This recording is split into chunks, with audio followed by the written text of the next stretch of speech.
you'd like to contact the show, send us an email at liveonfourlegspodcast@gmail.com or follow us on any of our social media accounts on Facebook, Instagram, and Twitter at Live on Four Legs Podcast and on Twitter at Live on Four Legs Pod.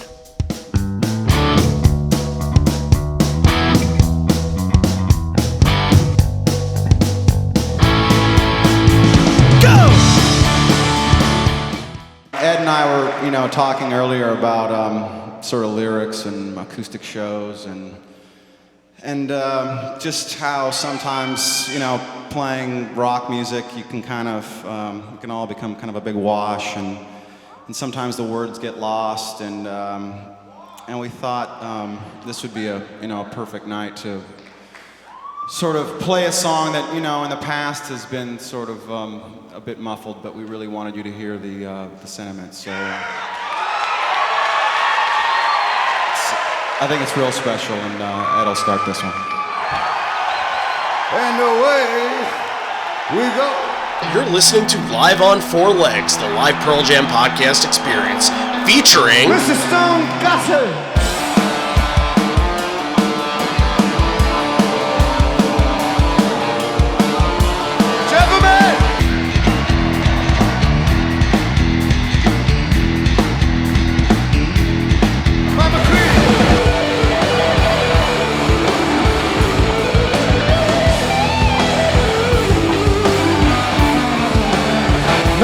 Fucking Cameron in the drum.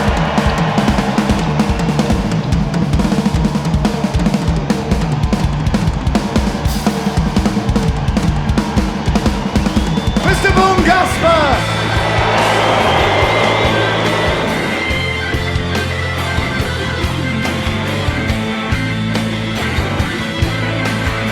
You can call me Al, you can call me Ed, you just fucking call me, why don't you?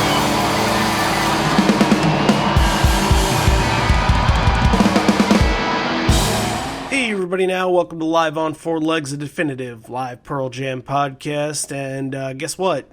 It is technically our birthday. Both John and I are celebrating a birthday very soon, but this podcast is actually turning 2 years old this week, so happy birthday to this podcast. Yeah, we'd say... Yeah, we made it through another year. Yeah, we'd say happy birthday to us, but I think this podcast is kind of bigger than us, and honestly, if I could say better than us, I'll throw that out there. I'd say thanks to everybody who's been supporting us, whether you're listening or donating to the Patreon, whether you're interacting with us on social media, talking about it to your friends, like on the forums, whatever. All that stuff helps, and all that stuff keeps us going. So thank you to everybody. Yeah, absolutely. This has been, just the growth that we've experienced within the last year compared to where we were last year at this point, where we were still kind of trying to figure it out. And, John, you were very new at the time, and, we kind of had to get our wheels under us a little bit and figure out where we wanted to go as a podcast. And I think we figured it out, obviously. And, I don't want to harp on the patrons or anything like that and just say, oh, how great the patrons are. But our Patreon numbers are so much better now than they were then. And that's a testament to our craft and what we've done for the show and how we've attacked it. And the things that we've been able to do this year because of, not just patrons, but because of just connections and like you heard yesterday with Kenny Mayne, with Edge, with a couple other, the Pearl Jam, writers and guys like Jonathan Cohen and Rob Bleetzing that we had on for the Wrigley Forum. That's all stuff that we weren't ready for at this time last year. And we can honestly say now, we're ready for anything. We're ready to attack whatever it is and get whoever needs to be on the show for the future, because we know that you guys want it. We know that we want to tell the stories, and whether it's coming from a fan or coming from a much higher platform, that's what we're looking to do. That's our goal within the next year, September 2021. If there are no shows to go to, that's our goal, is to keep telling stories. Yeah, it's been really rewarding too, because going back to that Edge episode, that was kind of the the first one of those things that we did where we kind of branched out into something new. But yeah, I mean, it's been really rewarding to come up with these ideas, and you and I brainstorm, talk about what we want to do, and then being able to put it out there for you guys and to have people give us feedback and to listen and everything. And yeah, it's been great. And yeah, we thanks everybody. We're just getting going. We're just ramping up. When this tour comes back, whenever that is, we want to go just as big as we were planning on going for this year. So stay tuned. There's a lot more to come. Absolutely, yeah. And look, when it comes to the content, I keep thinking to myself, I'm like, we're doing Benaroya Hall today. And we did all the Wrigley shows, and we've done so many different shows in 2020 that you can say, whoa, you can't get much better than that. And then I look and I'm like, we still got Mansfield. We still got those great Jones Beach shows of the 2000s. We still got PJ 20 that we need to do. There's still a lot of 98 stuff, a Red lot of Rocks, 2000, a lot of 90 stuff. Yeah, that 94 tour and 90. We haven't done any 91 shows. No, yeah, we got a lot still to go. We've barely scratched the surface as to how much that we can, how much we can take on with the show and how many stories we can tell. So if you've been in it for the long haul, if you're just starting in right now, welcome aboard. Let's get this going. We're just going to sit here and talk about the music and talk about the stories today. And that's what's so great about Benaroya Hall, is that there are just millions and millions and millions of stories coming from this show. It's kind of a badge of honor. It's one of these shows. Everybody that goes to the show says, I was there, and says it like with this, cheeky grin, like, I know you weren't there, but guess where I was. And even people that weren't there, but maybe somebody owns it on vinyl, like that's another big thing. Have it on your mantle. Like, this show in the Pearl Jam lore has become such a huge talking point, and almost it's one of those, it's almost like a folk story kind of, where this within the set list, within how many people were allowed in the venue, and how hard it was to get a ticket. Like, this is one of those stories that you don't find this every day. Yeah, and I think a lot of it is the venue too. You hear Benaroya and you think like, oh, you're somebody's talking about the vinyl, or talking about being there, but let's just talk about the venue for a second. Like, this is not a place that Pearl Jam would normally play, and they've played a lot of places in Seattle, from like small dingy clubs to stadiums, arenas, but this is kind of a unique thing. Like, this is more of like a high class, like, orchestra opera venue, and for them to play a place like this must have been really special. Yeah, you would think, and I don't know if under any other circumstances they would be able to play it. And all the benefits from the show went to Youth Care, which was I'm going to guess still is an organization that finds homes for homeless youths and donates to homeless youth. But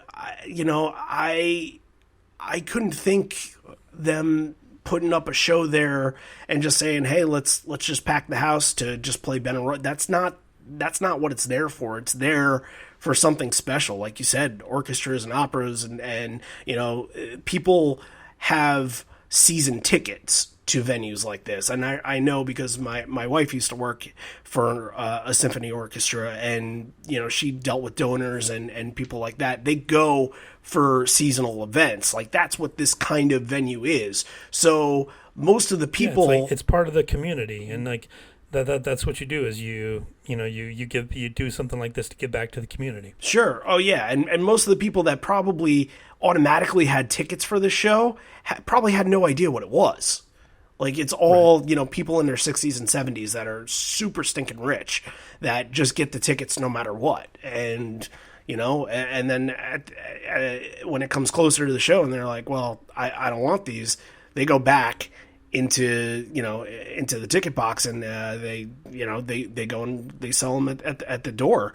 And actually, one of our patrons, Ryan, was able to tell us a story not too long ago about how he waited online at that will call, and he was able to get tickets. He thought he would be in the way back, but he ended up getting tickets 10 rows or something. I don't remember the full story. 10 rows from the stage, just because they belonged to somebody or likely belonged to somebody that was a member, that was a donor or contributor to the venue or to the orchestra. So, like, that's just, those are the kind of stories that come out of this show. This isn't just like, hey, normal old show, and just got a ticket and kind of got a ticket and went. No, people don't tell those stories when they talk about this show. They talk about there's more, like what we talked about with Kenny. Like, that's how people got tickets for this show. That's how, I feel like that's how everybody got there. Oh yeah, well, all 2,500 of them must have gotten to the right people, because this crowd is amazing. Like, if you listen to the recording, watch the video, they're in it from the very beginning. They're in it on every song. Like, yeah, there's even a couple of people that try to become part of the show, which we'll talk about later. Oh yeah, But yeah, I mean, this crowd is great. They're super loud. They sound like 4 or 5 times the amount of people. And look, we talked to Kenny yesterday about his experience at the show, and if you didn't get to listen to that episode, you should. He's awesome to talk to. He has so many great stories about Stevie Wonder and Tom Petty, and just about being friends with Jeff. But one of the best stories that he told was about this show, was about Benaroya Hall and how he was able to get tickets to it. So we want to retell it for everybody today. For anybody that didn't get to listen to his episode, go listen to that, but we're going to replay it for you now and just tell you how kind of crazy it is to walk into tickets like this. I was in Seattle. This is about 2003-ish, 4-ish, one or the other. And this is back in the period where I was doing these pretend football stories all the time. We would like make up a silly the countdown ones. Yeah, I remember one of them because I knew when I was working at ESPN, I had seen one of the guys that you had used. Yes, I had seen him around. Yeah, that's exactly the story. So we got this guy named Max Kim, super nice guy. He's into British metal. If you ever do a British metal show, you can bring him on. So he's from South Korea, and one night I'm doing SportsCenter. We were planning what our next week's story was, and we were been kicking around. We should do like a fake player, like the old, what was it, Sid Finch? The old yep. Right. And Max is on the floor, and I said, Max, you ever been to Seattle? And he's like, no. Like, I would definitely go to Seattle. He's all excited, So we told the bosses, we told his bosses, here's what we're trying to pull off. Call the Seahawks. Would you let us do this crazy story? And they rolled out the red carpet. Holmgren was the coach at the time. We had a fake press conference. People can look it up. If his name we gave him was Kim Il-zong, Kimil, last name Zong, ward number 129. And the joke was that he plays all 22 positions. They signed him for $1 billion because they want to win now. They made a whole spectacle of it for us. Let him on the field during practice. I just remember him punting the ball with the cigarette in his mouth. Yeah, he did that. He walked through the tires also with the cigarette. Or Gene. So that's the first year. The second year we come back, and it's the next season. We're like, well, let's do that Kim Il-zong story again. That was funny the last time.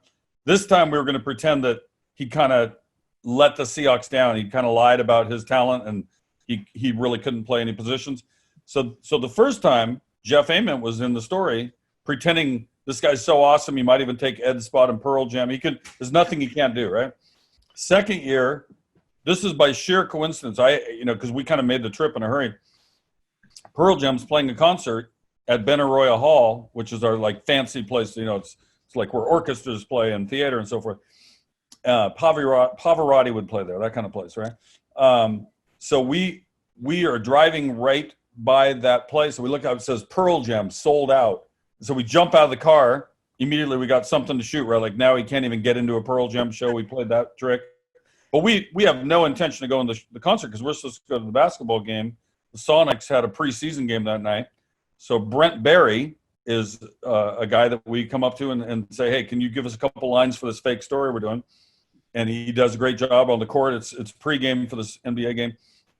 And he says, hey, what are you doing tonight? I said, what do you mean? We're at your game. And he's like, do you want to go to Pearl Jam instead? I was like, hell yeah, we'll go to Pearl Jam. So he said, go in the locker room, dig in my jeans for my keys, go out to the parking lot. He has like a VW bus at the time. And the tickets, he just didn't want them to go to waste, right? The tickets are right there in his console. So we leave that game. We'd already shot what we needed. And we go to probably my favorite concert, of the many, the Benaroya concert. Yeah. And so it's also Good. probably my favorite album because they made an album of that I bumped into at a flea market in Fremont. So I have that as well. It's just On so vinyl or on CD? CD. Oh, okay. I was about to say on vinyl, that flea market, that is a bargain right there. Yeah, no, it was on CD, but I just remember the whole. They played a Johnny Cash song. They played the first time they'd ever unveiled "Man of the Hour" from the movie Big Fish, which is also Right. one of my favorite movies. There were just so many moments, and we had great seats. I mean, we were just blown away. Like, how did all that even happen? You know, like how did we choose Brent Barry to be our interview subject? Could have been somebody else, right? And Right. how he was so kind, like he didn't want the tickets to go to waste, and so I've always tried to pay him back. I don't think I've done it yet, but it was a pretty cool night and a memorable concert, obviously, with everything they did that night. So great story again from Kenny. You know, you never know what you're going to run into when you're in Seattle, and you know, finding them in Brent Barry's in his car in his truck was just like, who would ever think that that would happen in a million years? So you know, these stories, you can't make them up. Like they're just amazing that these things can happen. So we're thankful that he was able to come on and tell us the story. And also, we're doing a little bit of we're doing a contribution to his organization runfreely.org this month. And what we're doing is anybody that donates to our Patreon in September, we will donate all those contributions to his organization. John, why don't you tell him a little bit about what his organization does? Yeah, so they were founded in 2018 by Kenny along with his wife Gretchen. Kenny actually was when he played football for UNLV back in the early 80s. He suffered a really catastrophic ankle injury. He spent just years walking and running in pain. I think he talks about that in the episode. He talks about like just has a softball in his ankle. You know, he's had all these surgeries, all this physical therapy, and in 2017 he was fitted for what he calls the magic device, that he just found himself walking and running pain-free. It's just kind of amazing. So they have this device called the ExoSim device, which built, like, the goal is to, like, reduce pain and restore mobility to active duty and retired service members who've had, like, limb salvage conditions. They try to use it to avoid amputation. And it's really, like, he talks about it. He calls it the magic device. And, yeah, he's got firsthand experience with it, and that it works. And so what they do is they raise money to get these devices to veterans and, you know, service members. And yeah, it's just fantastic. It's a great thing that he's involved with, and you know, we're happy to help a little bit. Absolutely, yeah. So if you're interested in contributing to that, contributing to us full time, all of our September contributions will go to runfreely.org. In order to do that, head on over to patreon.com/live on four legs. You can contribute anywhere up from as low as $1 to $10 a month if you want. If you want to do more just for this one occasion and then bring it back down to $1, that'd be great, just to get him and his organization as much proceeds as humanly possible. We want to do as best we can to really help him out this month. And for anybody that is also already a patron and just wants to increase their donation just for the month, just for this, then they can bring it back down once the month is over. I mean, anything that you guys can do is greatly appreciated for this. We want to try and help them out as much as possible. So head on over to patreon.com/live on four legs, and you know, obviously you get all the extra exclusive episodes. We should have a rear view mirror evolution. I know we've been saying it for like 3 weeks now, but yes, a rear view mirror evolution episode is coming. It is on the way. So you should probably expect that in the next couple days or so. And we did last week. We did British School 2001. So there's a lot of stuff going on over there. As much as you guys give to us, we want to give back to you guys, you know, so there's so much out there. So and I want to mention too, you know, just in case, you know, if you're just a little behind, if you're not listening to this during September and you still want to make a donation, there is a donate button at their website, runfreely.org. So if you're listening to this at a later date, not during September, and you still want to make a donation or support Kenny and his project, you can still do that. That's a great call, because people do listen to this in other months that aren't the one that we're currently in right now, especially a show like this. if people have never heard of our show before, this is going to be one of the first ones that they look to, and they're going to be like, Benaroya, yeah, let's go and listen to that. Yeah, I want to see what they have to say about it. So this is going to be easy, and it's going to be a challenge too, because there's so many things to talk about, and hopefully we'll hit on every single scenario. So obviously, we mentioned before, for youth care, for helping out homeless youth, that's something that, even back to 2 years ago, they were still trying to make money and make donations for Seattle's homeless and help their homeless situation over there. So that's something they've really kept true to as a band within basically their whole career. Yeah, it just ties in with the theme of all the charitable stuff that they do. It's especially in their hometown, and it just shows you, how committed they are to these causes, that even, 15 years later, they're still doing the same thing.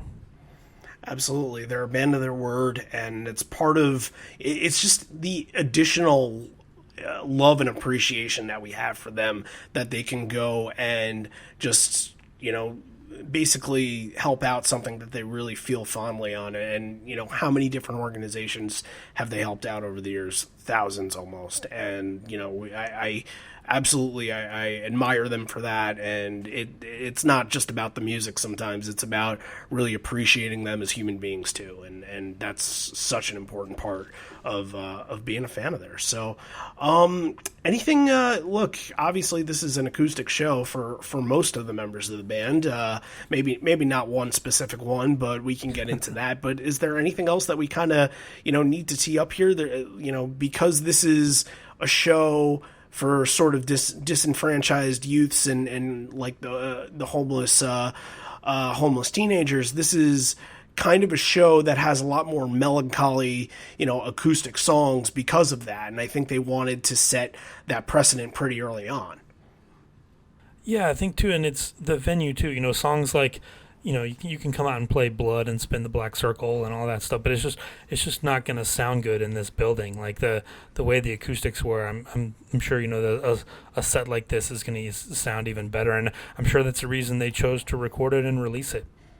Yeah, absolutely. I would think that was probably the plan going into this, that, look, this is going to be a once-in-a-lifetime opportunity. Let's capitalize off of this. Yeah. For people that weren't there and really wanted to be there, at least they'll get to listen to it forever. And, obviously the CD, not so hard to get. The vinyl, impossible to get.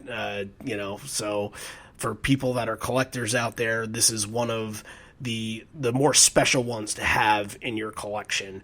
They've put out so much over the years, from just regular bootlegs, right, and regular shows, but this feels like it's so much more. Absolutely. And yeah, and then talk about 2003, like they did that long tour, the world tour. We've covered some of those. They started off in like Japan, Australia, they did the long US leg, ended up with that show in Mexico City, and then they had a couple months off, and then they had this really cool week of shows here. I don't know if we want to talk about the other shows that happened. We're going to be covering those Bridge School ones in the next few months, but even that Santa Barbara show that happened a week later was still just amazing. This is a great week. It really is, and I think it the week itself, it doesn't get the appreciation that this show specifically gets. I feel like when people talk about Benaroya Hall, they single it out and they don't talk about Santa Barbara as much. And Santa Barbara is just as important, maybe not even in other aspects, more so important, thinking back on what happened at that show and who showed up. Right. Thinking back on it now, that's a really special show. And the Bridge School shows are also, they're always special too. There's some songs that were played at all of these shows that they've never brought out for any of these other shows again, that stay in this weak era almost, and it's kind of cool. It kind of it's kind of a testament to where they were at the time, and these are just really popular shows, and this is probably the cream of the crop of them. Yeah, it's just the coolest thing, because you think about it. Think about your favorite band, right? Or they're going to play a show. It's going to be acoustic, which they don't normally do. They're going to play a bunch of songs they've never played before, a bunch of rare songs, some one-off covers. Like, yeah, I'm in. Like, can they do that 100 times? Like, and I think Jeff talks about that in the PJ20 book. He says, yeah, it'd be interesting if we might want to do that again someday. So we'll see what happens. Yeah, you know what? And now, 17 years later, they have so much more material to work with. They have 4 more albums and, other songs that they can utilize. And they're as much more of a polished band now than they were back then. And for how polished they were back then, that's a compliment. But think about the songs that they could do in this setting now. Songs like Speed of Sound Inside Job and, songs of that ilk. Maybe even Pendulum. Like those kind of songs being in this environment would be very cool. Even like a Just Breathe or a The End, some of the Backspacer stuff. You mentioned Speed of Sound, that's a great call. Yeah, Future I'm thinking Days, rare Yellow stuff. Moon. Yeah, right. Yeah, even like a Buckle Up or River Cross, something like this would be incredible. Yeah, absolutely. So we won't waste any more of your time. Let's get into the music here. And the show kicks off with the Binaural song. It's not the last of the Binaural songs. Binaural leads the pack on this show.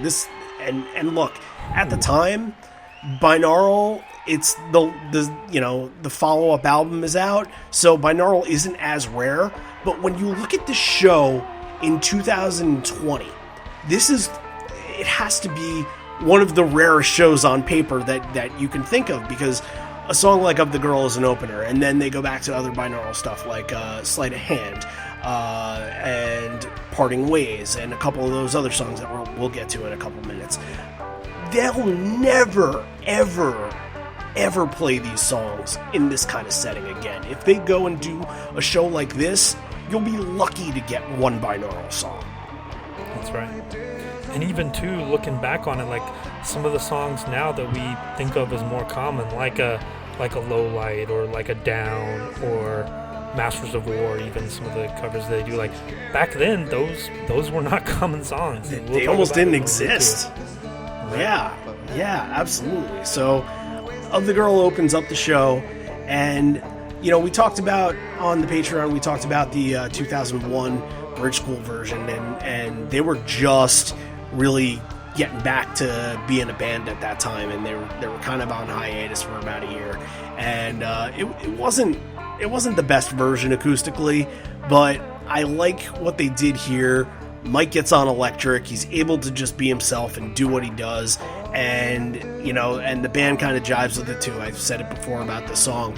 Ed just it's one that Ed sort of takes a step back on, doesn't isolate his vocals at all. It's not a platform like a couple of these next songs are, for him to just absolutely pour out emotion. But Mike is just as much of a star of this show as Ed is, and you'll hear and you'll see how that'll all come about. Oh yeah, you see him struggling to play sitting down, like he wants to just let loose. And I think with this version of the Girl, the way it differed from that version, I think that version they were maybe trying to bring a little bit more of the dynamics, and kind of like when the song builds up almost to that, it gets a little bit louder and a little bit more chaotic at the end. But this one, I thought it stayed really even and had a really nice just kind of flow to it, no pun intended. But it was really nice. It kind of stayed quiet, which I thought added to like the tension of it, which is what you want in a song like this. I thought it was great. Right, the balance between Mike and the rest of the band, when Mike is on the electric on these songs, the balance is just, it's insane. Like, they're almost on 2 different stages. It's it's crazy to listen to, and you hear the crowd and how energetic the crowd gets when Mike gets into one of those solos. And this is one of the songs where he just has his platform to just go wild. All right, the next track up, like you mentioned before, Low Light. At the time, this is only the 4th time they'd ever played the song. They went back to the Garden DVD, that show, which was coming out around this time. There's a lot going on with the band. Lost Dogs is a couple weeks out, and I believe this DVD is a couple weeks out. And Low Light is actually on this DVD, which is crazy because it's not a song that even got any play when the album was out. This is one of their rarest at the time. And what's even crazier is now you almost can't go a show without getting Low Light. Yeah, it kind of they fell back in love with it, I think, over the years. And yeah, it's like you said, it's crazy to go back and think this was only the fourth time in 5 years that the song had been played. And this is the first part where I think Ed's voice just stood out to me and just kind of floored me perfect. He sounds note perfect on this. Like, it's whether it's like we talked about, the acoustics of the venue, whether it's, you know, kind of the band and the acoustic instruments kind of letting his voice take center stage and front and center. But he sounds unbelievable. Like, this is peak.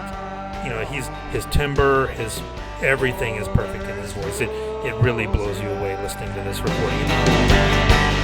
Books and jealousy tell me wrong. All I feel is calm. Voice rolls by, low line, clock cries, low line, can wear my mask, your first line.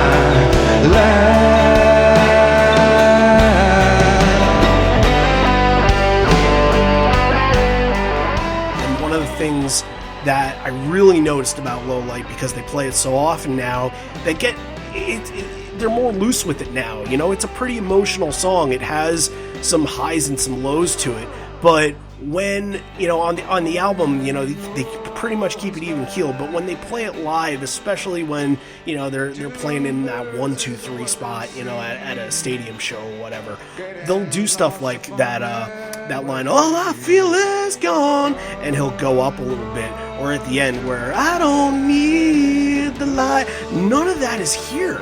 He keeps it as pure as possible, and he's trying to kind of, you know, find something within him to kind of channel that emotion that the song was originally supposed to elicit. And you sort of forget that because of those things. You know, you can hear this song and you know those parts are coming when you hear the song live and you're watching them, but here it's such a different dynamic, and I love going back and seeing how it's evolved over the years, and it's turned into a more loose song. But to go and hear how perfect he sounds on this, and hear his vocals and how isolated they are, he doesn't get a rise out of it at all. It's sort of, he keeps it very even keel, and maybe that's where all of his emotion comes from, that you can kind of feel what he's feeling in his soul because of that.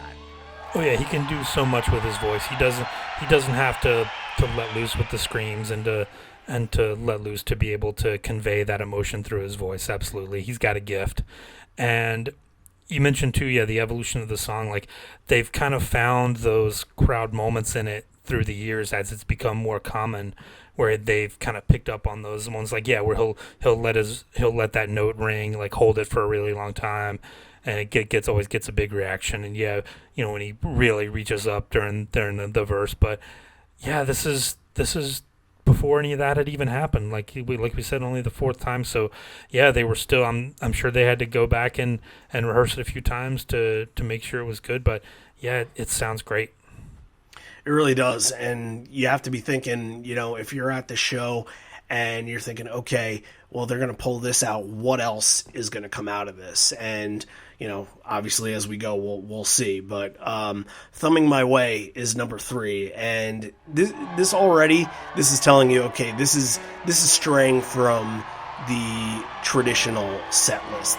And it's not even straying in a way that, like, something like Red Rock strayed. It's a completely different atmosphere. You can't compare this to any other set list ever in their history. Not even Bridge School shows. It's so much different than all of that because of what they're trying to go through. And I feel like Thumbing My Way, going back to his vocals being isolated and just him channeling, you know, just a solemn emotion, or, you know, just kind of getting a glimpse of what's in his soul. I feel like this was one of very early on, one of the definitive moments of that. I really felt something powerful from this. I can be free with what's locked inside of me.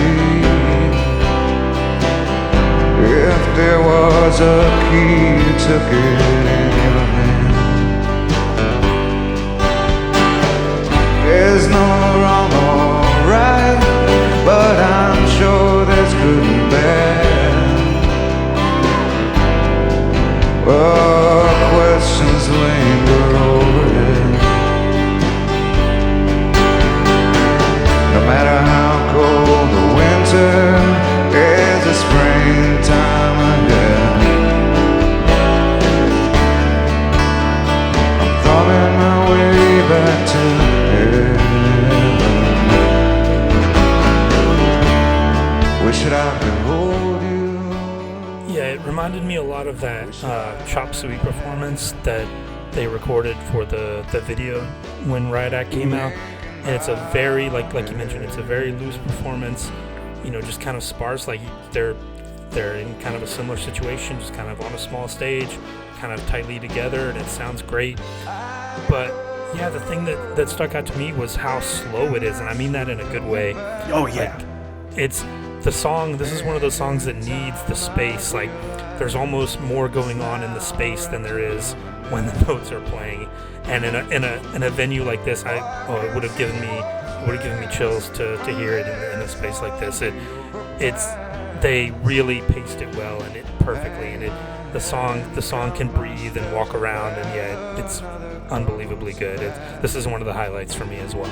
Yeah, Ed is his best when he's at his most vulnerable, and like this on the album, the way it's mixed, the way it's produced, it's one of the most vulnerable songs on the album, and it brings in images of into your head like that. No matter how cold winter, there's springtime ahead. Like it kind of gives you this vibe of like, okay, somebody's hitchhiking in kind of like a rural plain in a South Dakota, North Dakota area where it's nothing but snow and there's nobody around, and like they paint a perfect picture of all that. And when they play it in this setting, it's it brings all of that back. It brings up all of those same emotions and all of those same visions that you get from this song, and that really make it special. So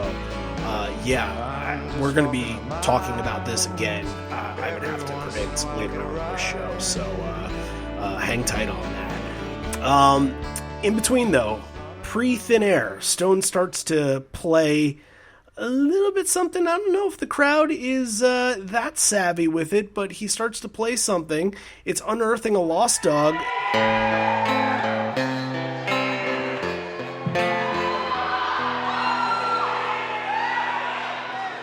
My question to you is, because I don't know the answer to this, how early was Lost Dogs leaked to the fans?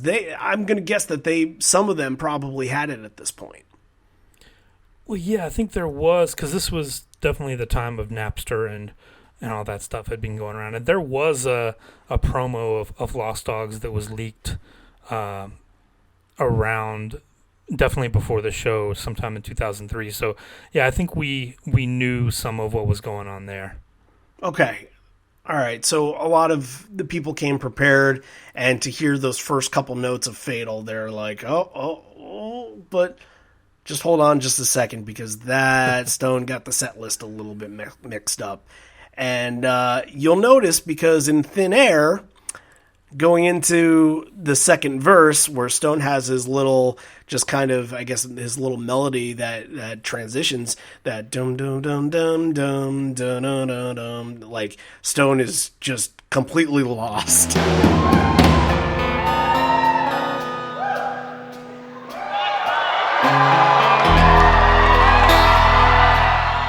Yeah, definitely. So I wonder if that goes back to him thinking, oh, well, we were supposed to play, I thought that we were supposed to play Fatal here.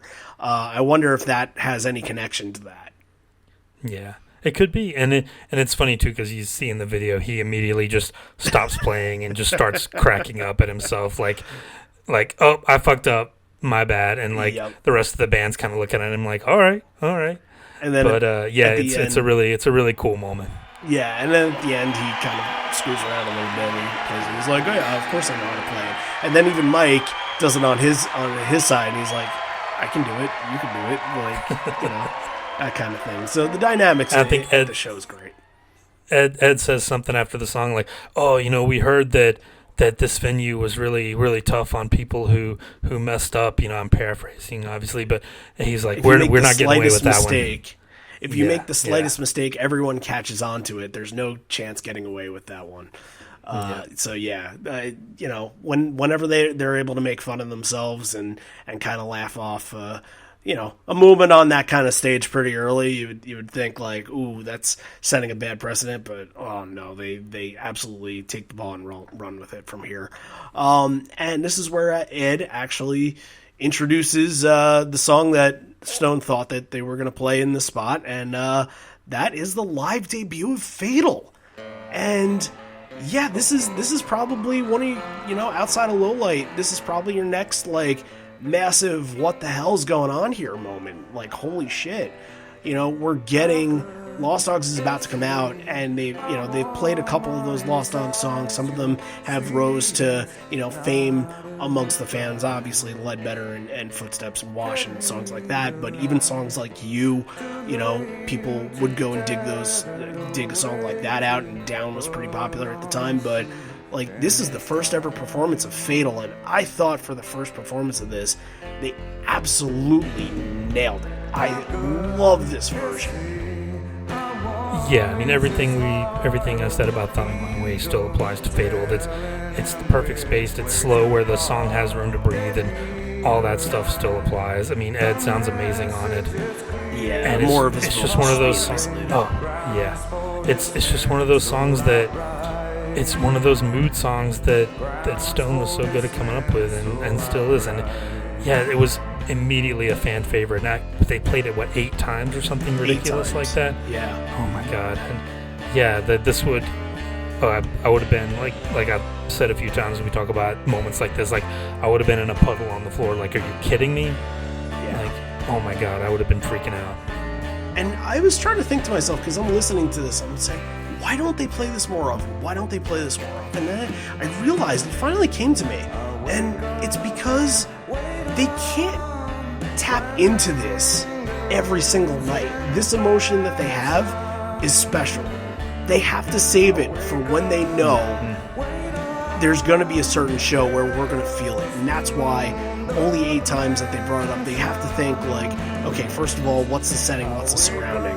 Is it going to work for this? Are we feeling up to it? Do we know it? But I think it all has to do with the emotion and whether or not they're able to tap into it. And I think that's why it's been so sparse over the years. Yeah, I think it could easily be a crowd killer if it's not the right moment for it.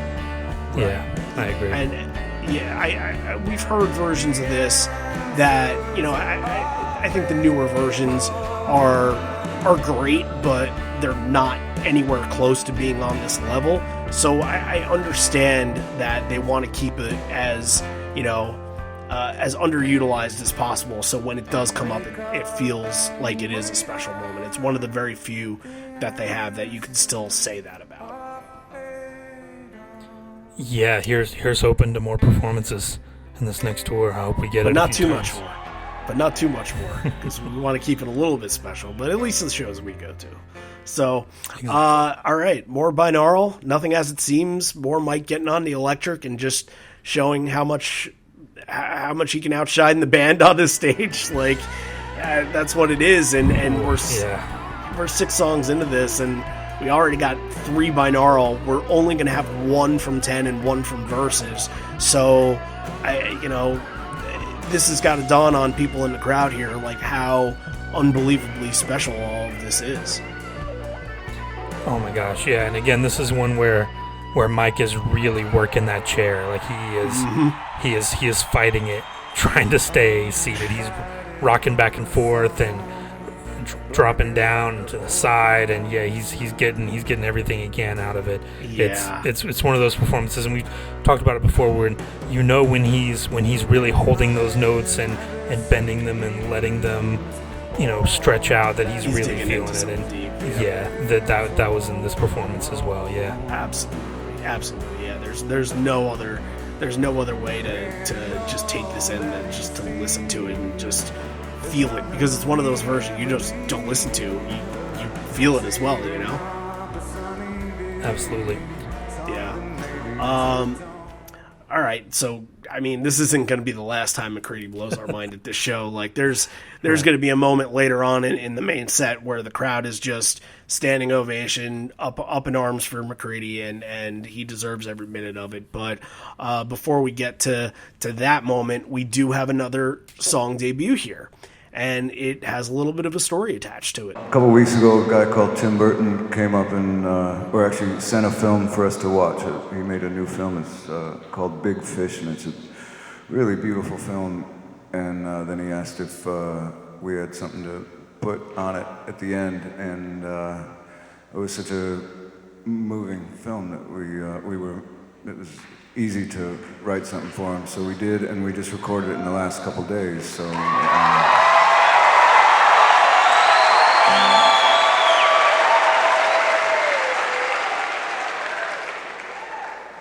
And asked if we could, I wanted to make sure it was okay if we played it here, and he said fine,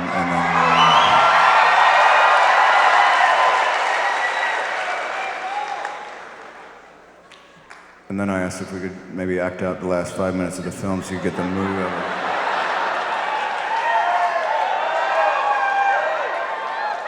And he was even okay with that, but we're kind of chickening out. We're just focusing.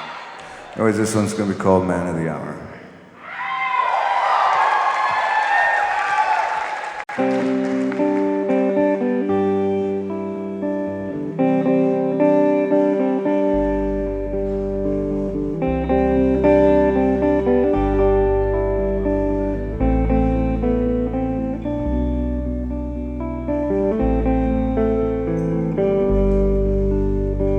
Tidal waves don't beg forgiveness, crashing on the way.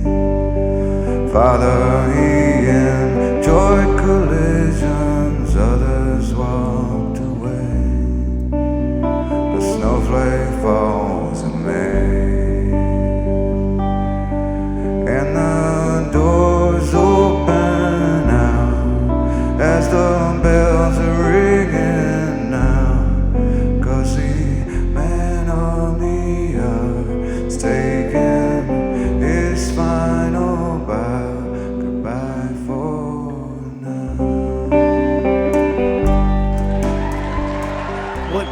What I thought was especially telling about this song, and it speaks to the fans and how the fans work this show. It feels like if you turn the band off, it feels like you can hear a pin drop in that building, because they were listening so intently to this new song and trying to take it in, instead of like listening to a Nothing As It Seems. Like, it feels like that would be a little more loose and people would kind of be rocking out in their chair or something like that. This, I had this feel of the crowd that everybody was just trying so hard to listen and take it in as well as possible and try to remember it almost, so later that night when the show's over, they can be like, hey, remember that song that they debuted? How did it go again? Like, I had that feel that people were trying to do that during this. Yeah, and they were at rapt attention. You're absolutely right, and I think that again has to do with the power of Ed's voice and the way he's playing and controlling this crowd, like the way he sounds in this. And this is another one where that's the first thing I wrote down, is like, just Ed's voice sounds incredible. And yeah, he has that power to make a crowd like this hush, and that's kudos to them, just as much as you give them credit for screaming and appreciating being loud and doing this stuff, give them credit for being quiet during a song like this and giving it the respect that it deserves. So just they said he had only recorded it just a couple of days before. Right. Yeah, just amazing.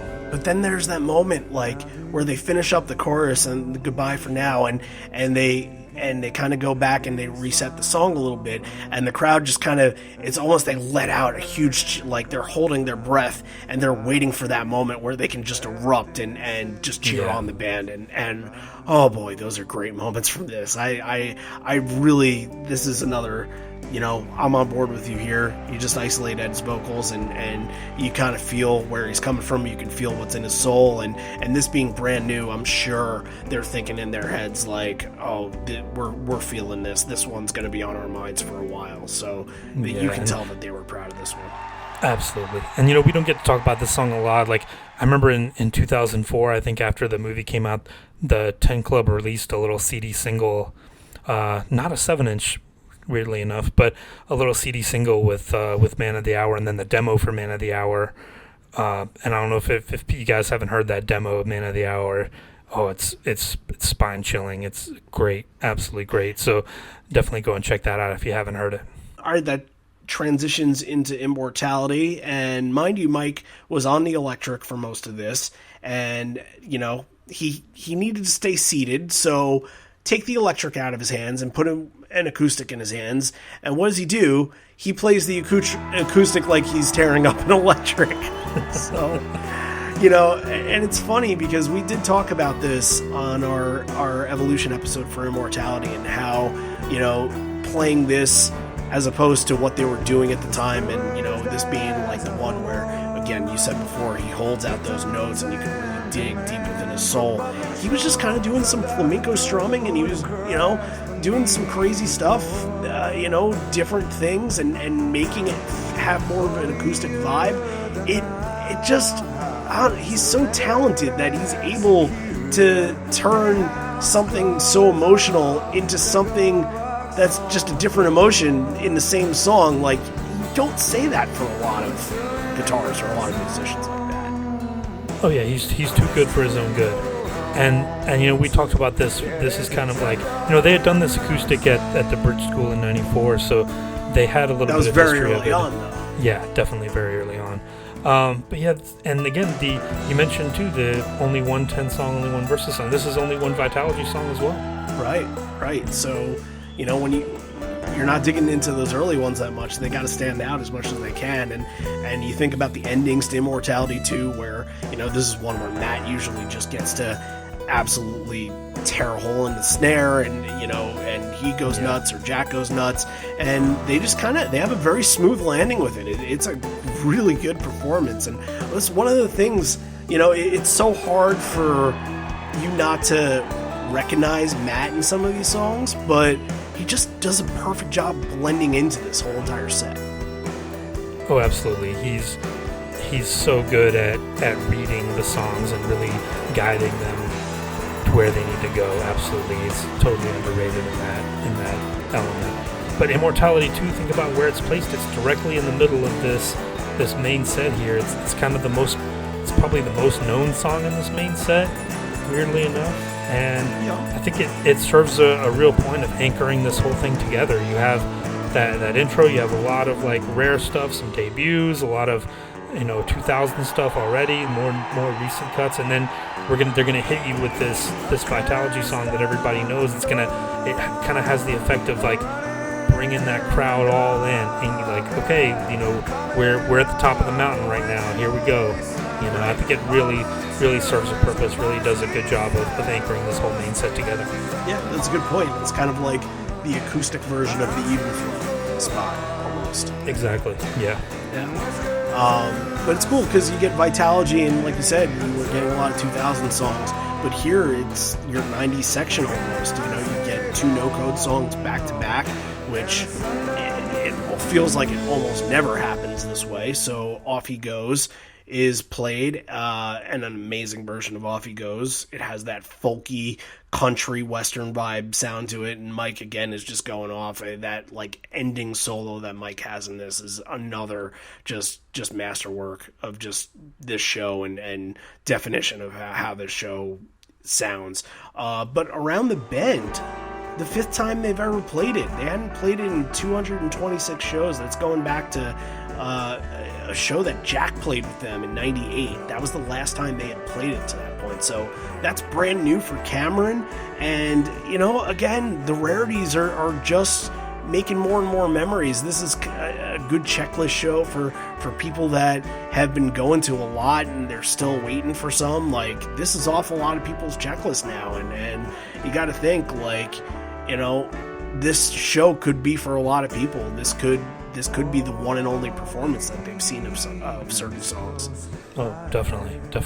Yeah, I love this little section here. These two no code songs back to back.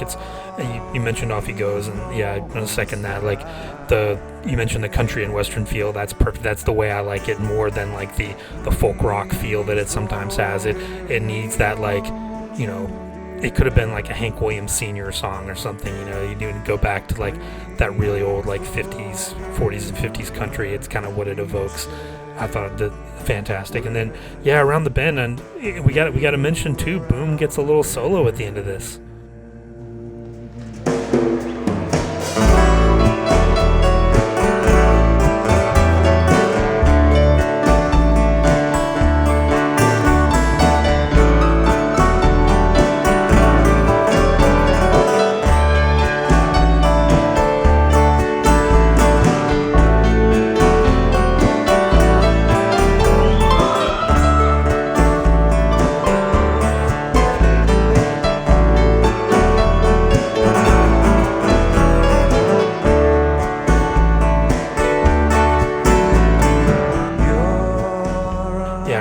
Is one that again should get played a lot more, and again it's something, it's just based on the feel. It's a weird song to play in an arena, but in a venue like this it's perfect. Yeah, and I thought that this version specifically was longer than most versions of Around the Bend that they play live. I feel like this is kind of, they played in that 1, 2, 3 out of the encore kind of deal, and it just kind of, it's 2.5 minutes or so. I feel like this lasted more like 4.5 minutes or so. This was a little bit longer than it usually is. Yeah, I think they probably just gave it to Boom and kind of do your thing. Give him 45 seconds or a minute to kind of do his thing. Yeah, I thought it was nice. Ed tells a story here about somebody trying to find him backstage and serving him legal papers. Something really bizarre happened when one of the ushers, an hour before we played, or 2 hours before we played, said, "There's somebody. Is your name Ed?" And yeah, and there's somebody who wants to talk to you. And yeah, and I thought it was this other guy called Rob that I wanted to talk to, and then it was a guy in an overcoat and just an older guy. I thought maybe somebody was working with the organization here. And then he asked me if I was who I was, and I was thinking that no, I'm not probably, but. Anyways, but then he said, "I'm from." Well, he tried to serve me some papers, like legal papers. You come to play a benefit, and somebody tries to serve you legal papers. This is the most punk-ass motherfucker move I've ever heard of. It's fucking ridiculous. Someone was suing them because of their bootleg series. He was suing them because he had come up with the idea for bootlegs and wanted a cut of their bootleg revenue. I think I remember hearing about this story at the time. Yeah, I think it ended up getting dropped. I don't think they had to do anything with it. But yeah, it's just weird little story there. The crowd definitely appreciates it though. Yeah, for someone like that to go to you at a show. Not go to Pearl Jam's offices or something like that. They have offices in Seattle, right? Yeah. Or go to his house. That's low. That's a low ball thing. I'm not. And it's too. He always does this where when he always uses this kind of as an opportunity to kind of mock his own celebrity status, because he'll come and be like, "Oh, are you you're the guy, right? You're him," and he's no, that's not me. him.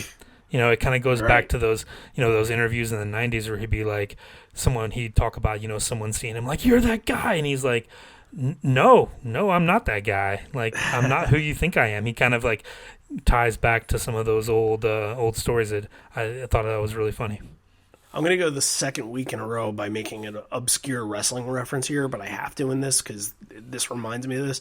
There's a current wrestler on the WWE roster who tells this story sometimes, and he says, people will go up to him in gas stations or wherever, and they'll be like, "Hey, are you this guy?" And his response is perfect. He says, "Sometimes," because it's true. That's not his real name. So yeah, sometimes I'm that person, but right now I'm actually, I'm just myself. So, it's funny. But anyway, that gets us into I Believe in Miracles, played in the acoustic manner that we've heard at the Wrigley shows, at, a couple other, The Gorge, another performance that they'd done this. I didn't realize how often they played this version. I thought it was way rarer than I thought.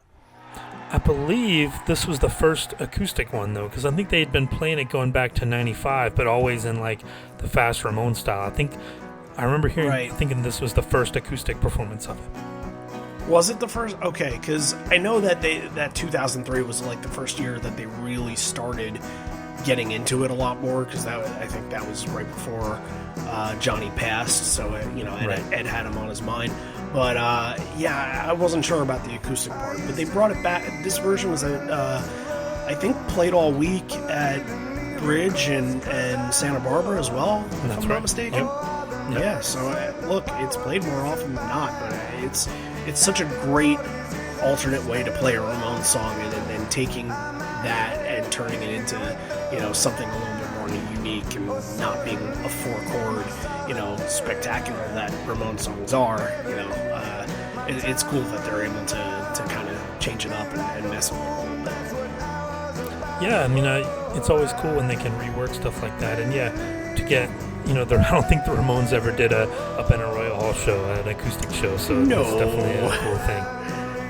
Yeah, I don't think they ever picked up an acoustic guitar, ever, at least in the public eye. But hey, there might be a Ramones super fan out there that could correct us on that, but not to my knowledge, at least. So let's move on, because these next two songs here, this is like, for me, these are two of the best moments of the night, and that's Sleight of Hand, All or None, really digging into the kind of songs that they set out to play on this night, and really feeling the meat and potatoes of this set and the emotion from it. And Sleight of Hand, we get a guest appearance. John, tell them what happens. So about halfway through the song, a fan decides to jump up on stage and kind of like throw his arms up and jump around like, "Hey, look at me!" And he really doesn't get a reaction. Like, I think the band just kind of like ignores him almost. Just kind of stares at him like, it says, "Classy place you got here." Yeah.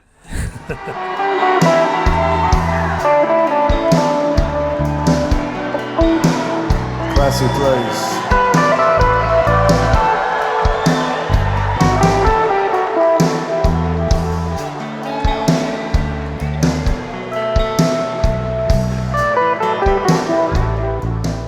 And he's quickly escorted off by the security, and that was a funny little moment. It was, it's funny how they react to things like that. Like, some bands would be like, hey, get the fuck out of here, right. like, or try to.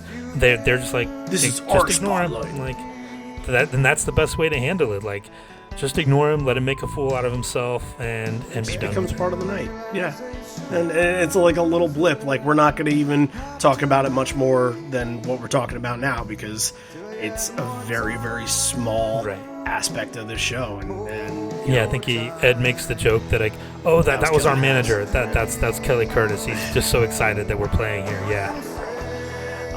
And I think after Sleight of Hand is a great performance. Again, Mike is playing on the electric a little bit, and you get the different dichotomy of where they were and what the band was doing based off of what Mike was doing, and it blends in together so nicely. But All or None, man, whoa, this is one of the best performances of the night.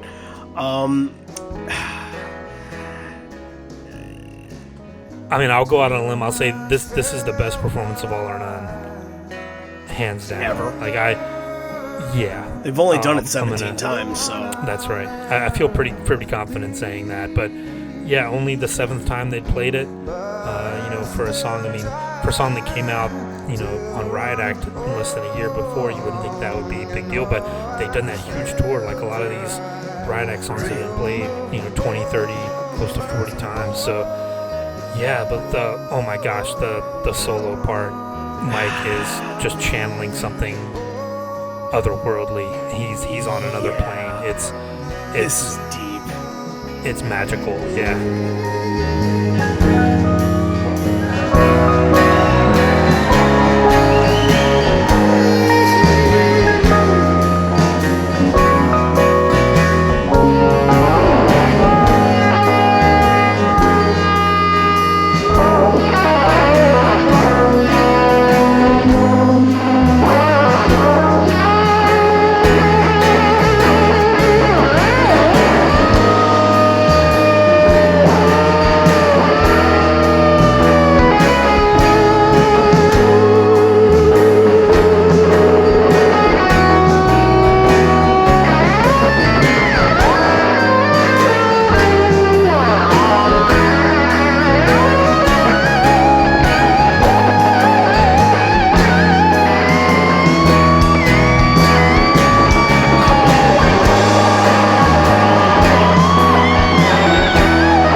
whole duration of the show, Mike was finding something different within him to go to and changing it up a little bit. But here, he is just on a different planet than the rest of the band, and you hear the crowd is so appreciative of it too, that after the song, this is where everybody gets up and just gives him the absolute biggest standing ovation that you can give anybody. And it's such a warm reception. The performance is, you said it, I think this is the best version of All or None that's out there. They open with it at that Vic show, and that's another show full of rarities just like this, but not the same landscape, not the same mentality. They really, and this is another, Ed's vocals just being isolated and tapping into something emotional within him that you don't feel with other versions of the song. This is truly special version. Yeah, and with regards to the crowd, how could they not? Like, they know they've just witnessed something amazing. Like, even casual fans, they might not. The walls have to be shaking during this, right? Oh yeah, like if you don't feel something after listening to this, like you just don't appreciate music. Like it's one of those things. Even a non-Pearl Jam fan, you could put someone who'd never heard them and was just a fan of like Hendrix or the Grateful Dead or whoever, put them and play them this performance and be like, yep, that's Sold. He's channeling some of that same stuff. Yeah. Mm-hmm. Absolutely. Yeah, this is a big moment, and there's so many songs that we've talked about already that we don't get to cover on the show a lot, and this is one of them. You might be right, we're probably not going to get a version that ever tops this at all. Like this is the one. If he's got this in him, like why don't they play this more? Like it could be such a standout moment. But again, maybe they're just waiting for him to have it in him and waiting for the best moment where he does have it in him. Like I said with Fatal, like if you play it all the time and you mix it in all the time, it's gonna get rid of its value a little bit. Yeah, So and he doesn't get an even that. flow. He doesn't get an alive. He doesn't get like a given to fly. He doesn't get like a corduroy. Some of those moments that he normally has. So he has to let it out. But he when has can. moments. Yeah, Yeah, but he so certainly. it's going to come out of him. He gets It's his going to moments. come out, whether you want to or not. Exactly. So this is after the crowd just kind of erupts and gives him a standing ovation here. Ed turns the mic over to Stone, and this is pretty funny because I kind of knew where he was coming from, and it's a great point that he makes. And he kind of goes off. He's like, "Yeah, I was just talking to Ed about acoustic shows and how rock music can become a big wash. And did you realize the fans, like, there were like a fan or two in the crowd was like, wash. That would have been me too. Yeah. Right. And, you kind of forget words and they get muffled a little bit. So this is a good song, a good night to play a song where the words might not get muffled. And it kind of goes back into what we were saying before, that like with a lowlighter thumbing my way, where, versions nowadays or even in other shows that aren't on the stage can get a little bit loose or feel a little bit more, they can play around with it a little bit. I think that's what he's trying to go for here, but he's going in the opposite direction by saying, like, hey, there's a song like Lucan where it's absolutely inaudible whenever you hear it. So, now we're going to play it, and it's still going to kind of be inaudible, but at least it'll be on the stage. Yeah, there's always a little tongue-in-cheek element to those intros of Lucan whenever they know that it's going to be one of these like acoustic or slower versions, that they're just trolling the crowd a little bit. Right, and the performances, of course, like it's not Lucan 2, it's not a slow Lucan, it's just kind of played on the acoustics, and they're not butchering it for butchering its sake. It's not a minute-long speed drill, but like Stone mentioned, the words were a little less muffled, so yeah, you had that at least. Yeah, I mean, I would have had my pen and paper out trying to write out what the words were. Yeah. Oh, you go through the liner notes. You don't need that stuff. But this is, Ed kind of mentions the infamous Mike McCready Kiss line afterwards, where he Speaking thought, of lyrics, yeah, I want to rock and roll all night and part of every day. I think we've all heard that about 1,000 times. So this is not the first or the last show that he's mentioned that. So just keep that in mind. I'm sure we'll bring it up again at some other point. But interesting that this transition, you get like Lucan, and it's kind of like an exciting, happy moment, and it goes back into just sort of the down-keyed, more despair songs like Parting Ways. And God, Parting Ways, another binaural song that just sounds perfect.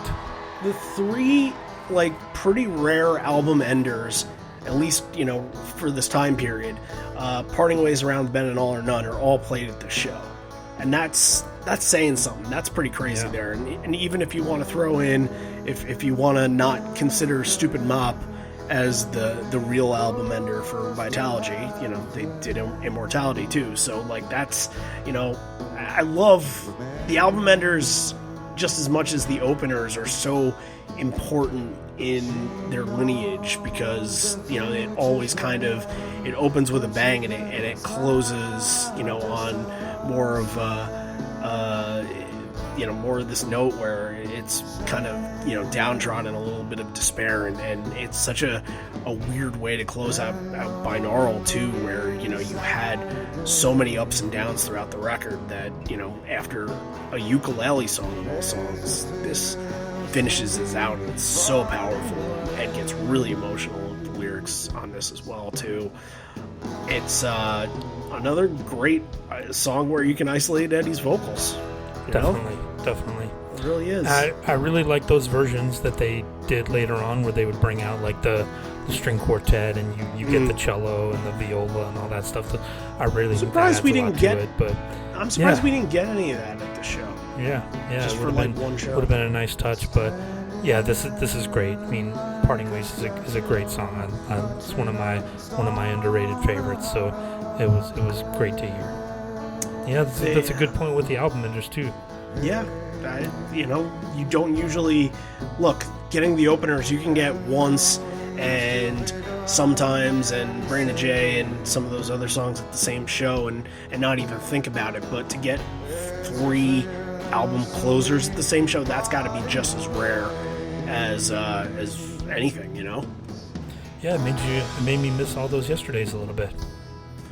Yeah, that probably doesn't fit as much in this landscape, but we need to get back to covering that song because we haven't covered that name. This is pretty much a wax poetic on songs we haven't talked about in ages show, because Parting Ways we never get to talk about, Thumbing My Way we never get to talk about, All or None,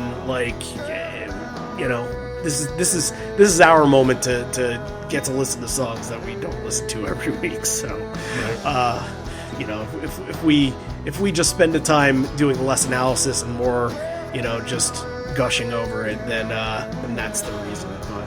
But anyway, I love the finish to this set. You finish on a high point, and you finish with Down, which is a little bit more upbeat and outgoing and poppy, and especially for the time, Down is really, if there was like a Lost Dogs single that was out, I feel like it would have been Down. I feel like that's like almost the selling point for the album outside of the old 92 93 songs.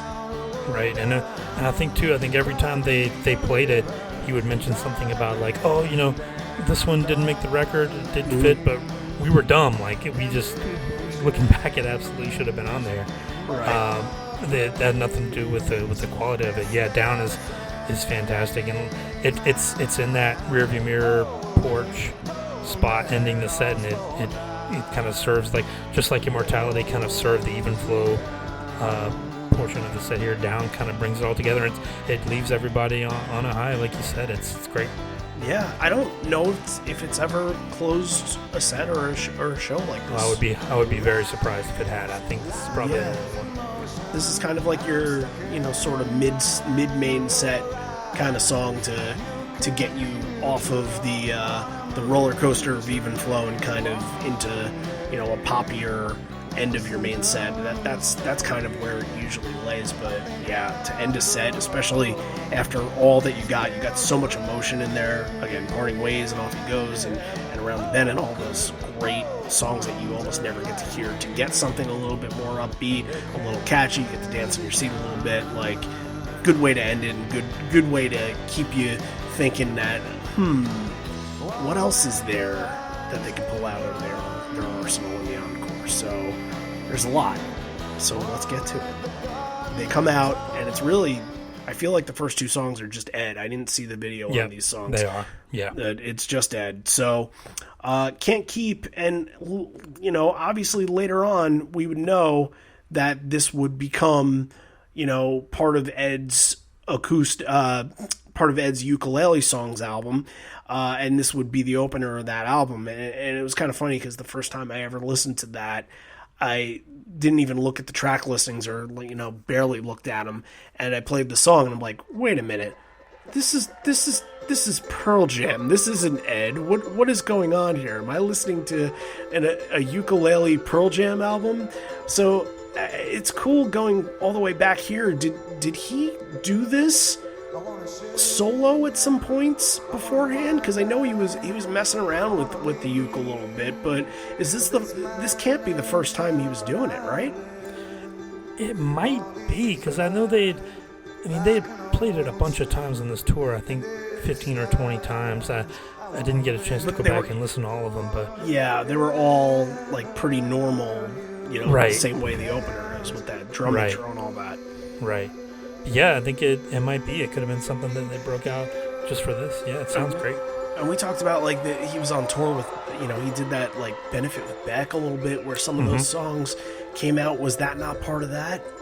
Was that earlier? Think so. That was early 2002. Okay, then that wouldn't have been part of it at all. But Ed, outside of Soon Forgets, busts out the ukulele not very often. just the one time for the one song. So seeing him utilize it a little bit and on something different, it just gives it a different feel. It's usually a pretty deep, pretty emotional song, but this kind of gives it more of an up-tempo kind of, clap along vibe to it. I think it's great. You know what? I stand corrected. He actually did do it at that Wiltern Theater show in February 2002. Oh, He did Driftin', You Gotta Hide Your Love Away, Dead Man, Parting Ways, Can't Keep, You're True, I Am Mine, Thumbing My Way, Broken Heart, and Sleepless Nights. Wow, so he did a couple of those Riot Act songs before they were, ingrained on the album. That's cool. Yeah. All right. We should go back, and if we ever do Evolution episodes on those, we will keep a note on those. All right. Anything else you want to say on Can't Keep? Yeah, just really cool. I mean, it's almost kind of the precursor to, what we have now, where he'll come out solo and he might do like an Into the Wild song, or he'll do a cover, like he'll do I Won't Back Down or something, where it's kind of he has like a little moment and give the band a little extra break. And yeah, this is kind of the precursor to that. I thought it went over really well. Yeah, no, can't disagree with that. And he stays on stage. He's still by himself on stage for Dead Man. And Dead Man is one, most of the times they're putting this into a set, this is an Eddie preset song, if I'm not mistaken. Like, right. more than half at least. And other times it's probably in that spot that you were just talking about. This version is like the exact, like if you played this version and the album version at the same time, I don't think you'd be able to tell the difference. It sounds exactly like the album version, which is so weird because it feels like I feel like that's such a unique sound to kind of mimic live instead of, a normal, I don't know, it has like a unique way about it that I wouldn't think is easy to replicate, Absolutely. Yeah, I love the B-side version of this, the recorded version. You can hear the room, and like you really get the feeling that he's just in front of you in a chair playing it. And this definitely conveys that same feeling. I totally agree. Like, I love the way, and again, we'll talk about, giving the song space, and he's not playing it too fast, and the song has room to, all the things I've said about, Thumbing My Way and Fatal, and all that stuff is still applies. And again, he can control a room like this with just his voice and an acoustic guitar. It's really, really special. Yeah, I think this is one of the more underrated songs in the catalog. People don't talk about it enough, and it's probably because if they played it at a show they went to, they were probably out getting a beer during it.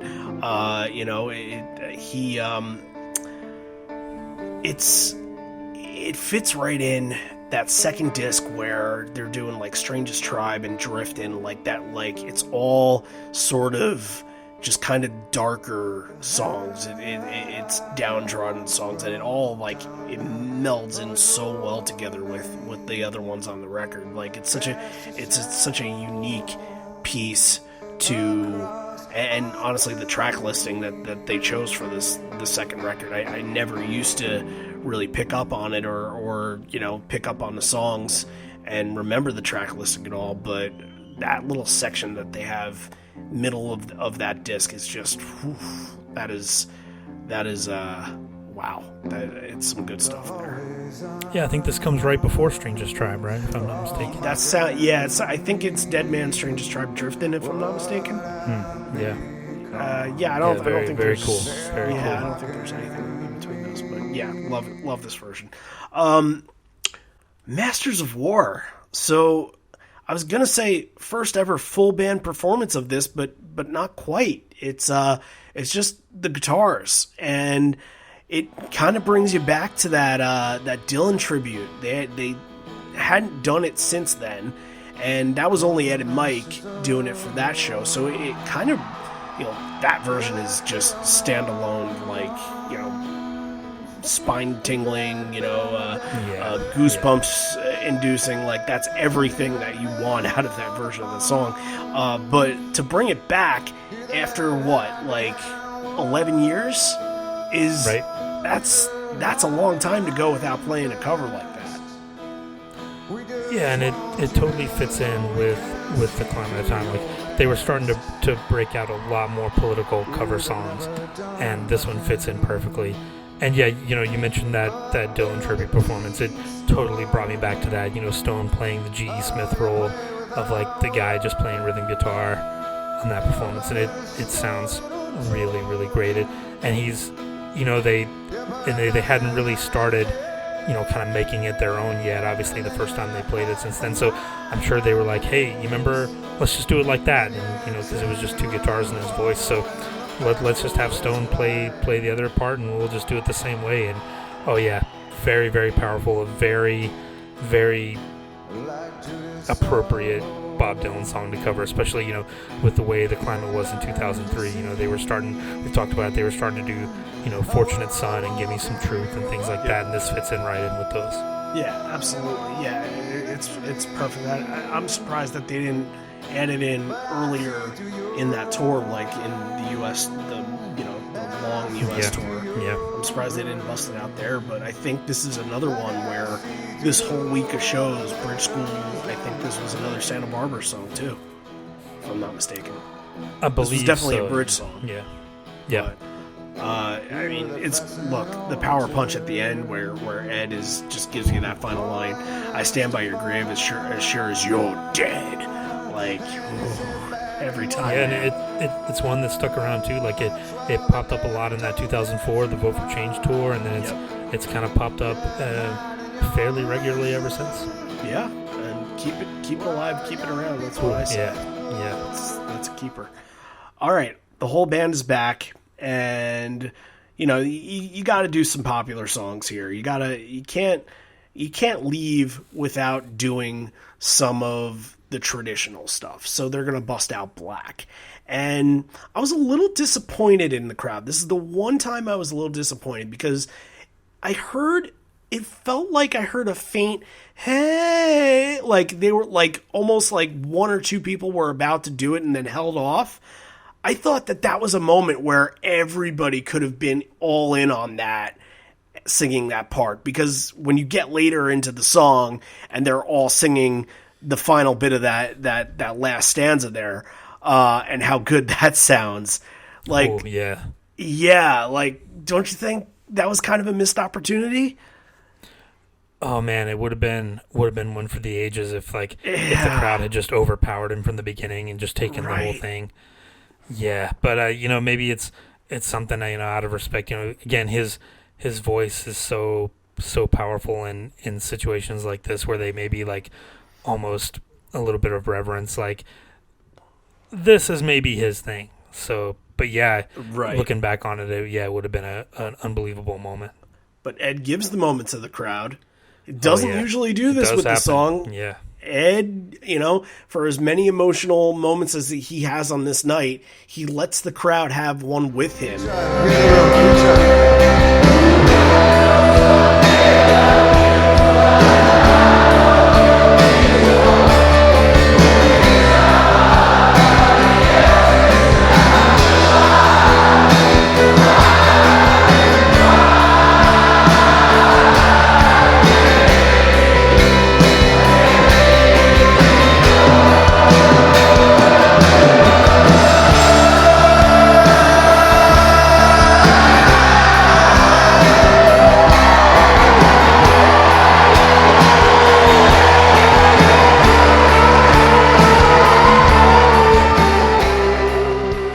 Crowd is just unbelievably on top of their game. They're so good at this. It's one of those things where it sounds like there's 15, 16, 18,000 people singing. Right. You almost wouldn't be able to tell the difference between this and a version at Madison Square Garden or Key Arena or something like that, you know? Yeah. But it's great. And Mike's guitar is toned perfectly. It's got that, like, you know, that reverb delay effect on it. It sounds like it's right back from 1992. It's awesome. It's a really good version of Black.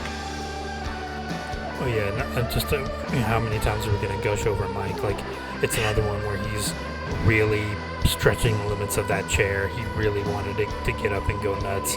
Yeah. But you know what? Good for him for holding off a little bit. It's a seated show, damn it. Stay in your seat.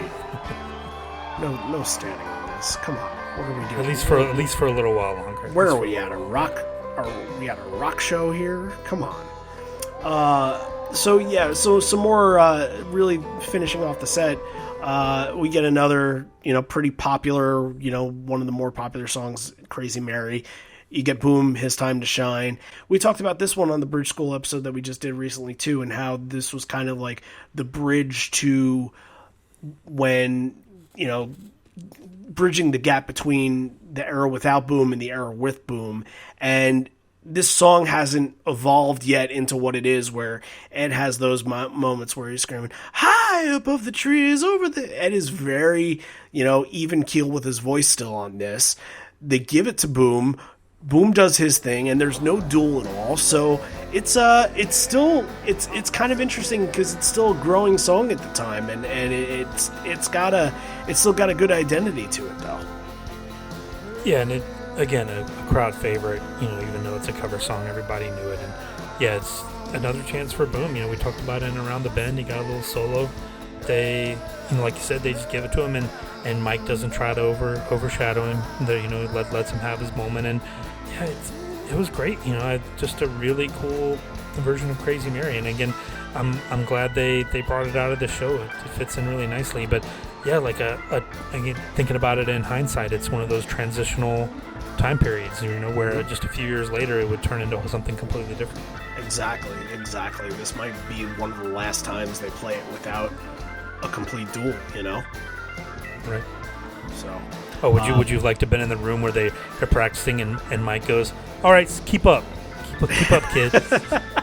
Yeah, Boom, kid, right? Yeah, I would have liked to have been in their practice space the first time they went off on that together to see. God. I'm sure there were some smiles going around in that one. Well, you guys have the next hour. I'll just sit back and watch.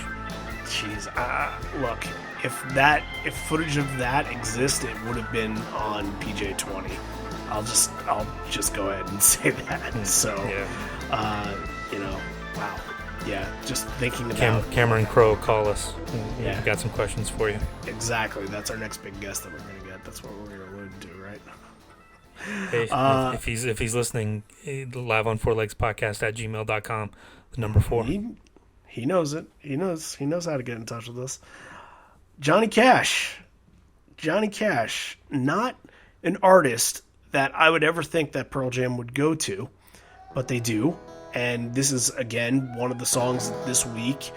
It doesn't show up after this week. It's in the Bridge School show. It's in Santa Barbara. It's at this one. 25 minutes to go. And they channel Johnny pretty well. And they kind of, they still get the vibe of, I guess, the sort of the country folky vibe, that kind of bouncy, boom, boom, boom, boom, boom. I don't know how to kind of mimic it, but it's kind of, the little walking beat. Yeah, right. And the song's kind of cool, but I will say, around 10 minutes to go, I'm sort of phased out a little bit. That's a lot of minutes to put into a song. Yeah, and it's interesting too, because if you look at the CD, and this might be on the vinyl as well, they have a copy of the set list, and it has some alternate songs that didn't get played, in the encore. There's Driftin' is on there, and you've got the Hydro Love Away, which they do tap. But Ben Everywhere is on there too, and that's another Johnny Cash song that we'd never even heard them even doing. That was never even on the radar, so that would have been interesting too. I'm sure it came down just to these two, whichever one fit better and whichever one sounded better in soundcheck, probably, or rehearsal. So yeah, it's just another debut. Ho hum, just here's another song that we've never played before, or haven't played. It's a song that hasn't been played in forever.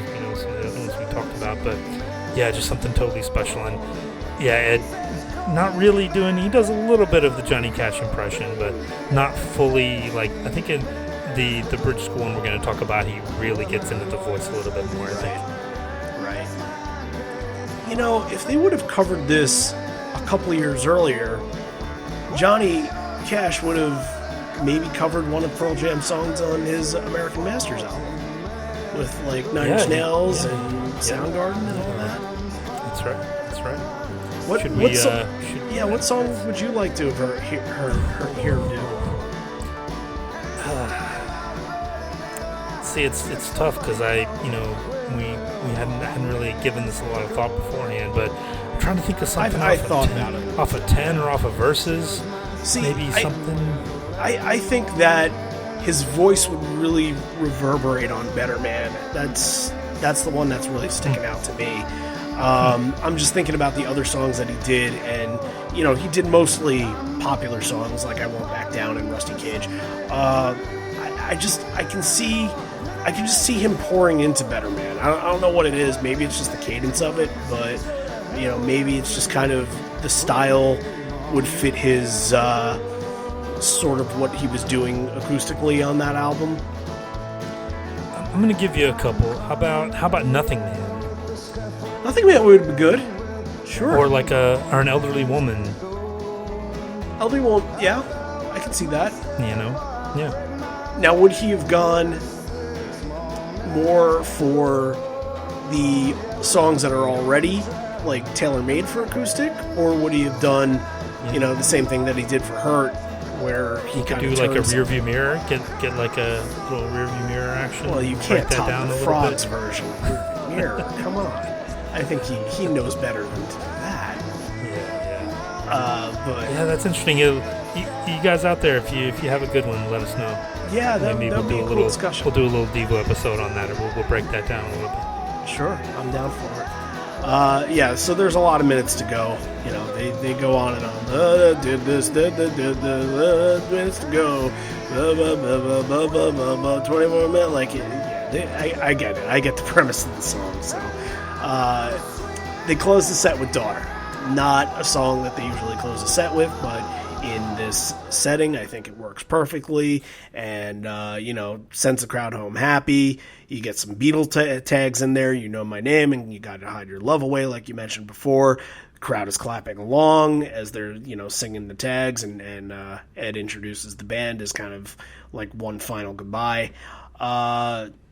Great way to finish up the set. Doesn't introduce Boom though. Doesn't introduce Boom.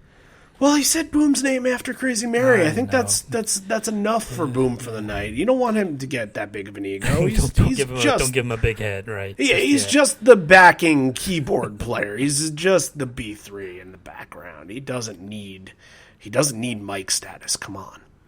But yeah, and again, we talked about it too. That the songs being in different other spots. This is in the Alive spot. Daughter gets promoted to Alive for this show.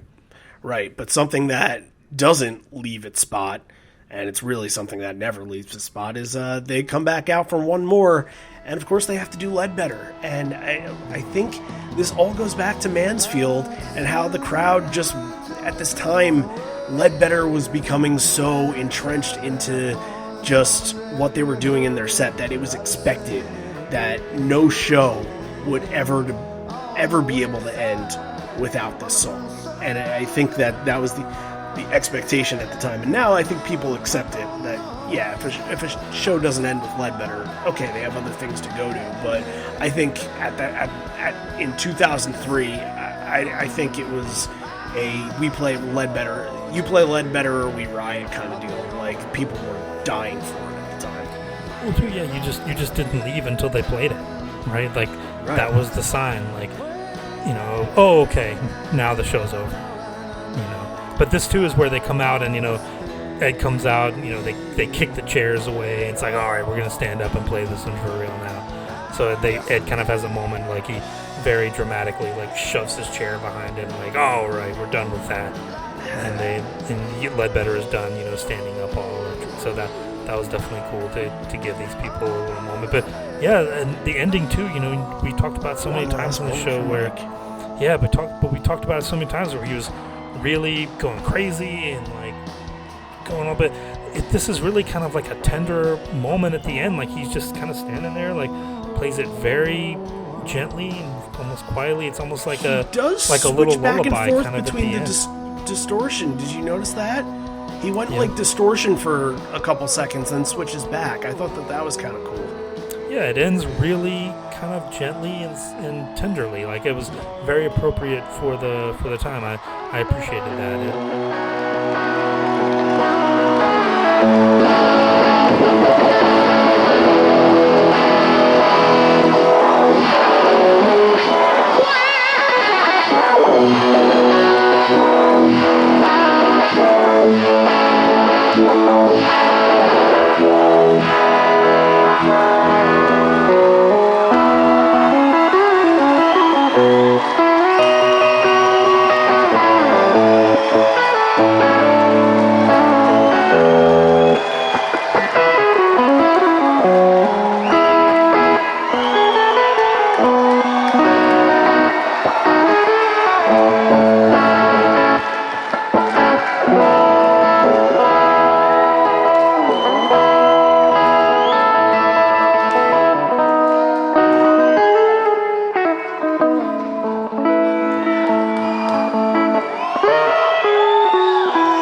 And that is Benaroya Hall 2003, folks.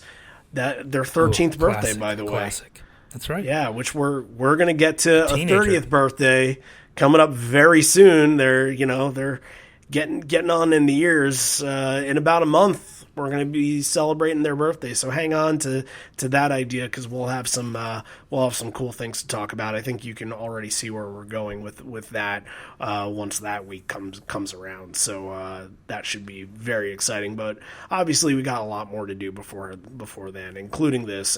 That's picking 3 songs that define this incredible show. Oh man, so many choices. Number 3, I'll say Thumbing My Way. Setting the tone early. Just really, like, I thought it really brought that first 3, which, you could go low light, again, same thing we talked about. But yeah, Thumbing My Way really, I thought, was perfect for the moment in this. So that's my number 3.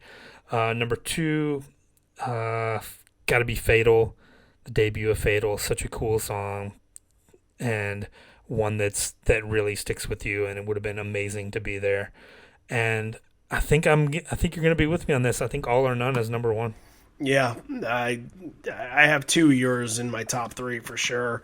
I think my number 2 is Thumbing My Way, and my number 1 is All or None. It has to be. Like, those were the best from this night. And I'm going to put it number 3. I'm going to put Nothing As It Seems. I'm just going to give Mike and his, just what he was doing electrically, a little bit of credit on this show. And that's one of the ones that stuck out in that aspect. Like, he was going off on this one. And I think the crowd was able to appreciate it all night. He did something special, and the band, all in all, really pulled out something really special from this show. If you want to argue and say Man of the Hour is a great moment, I'm not going to argue that. If you want to say Dead Man or Immortality or Around the Bend, like, you got no arguments from me. You can make probably 15, 16, 25, 85 different lists out of top 3 moments from this show. So I'm not really going to argue with any of them. It's a perfect show. It really is. So is that a hint as to your rating? I mean, it's as close as a hint as you're gonna get. So, yeah, I mean, I'm giving it a 10. How can you not? Like, one of the classic performances of their career. Yeah, they're never, even speaking to this day, that we haven't gotten another show that's like this, and they've done things like Vic Theater, and they've done, rarity shows, so to speak, even in arenas. They haven't done anything like this since.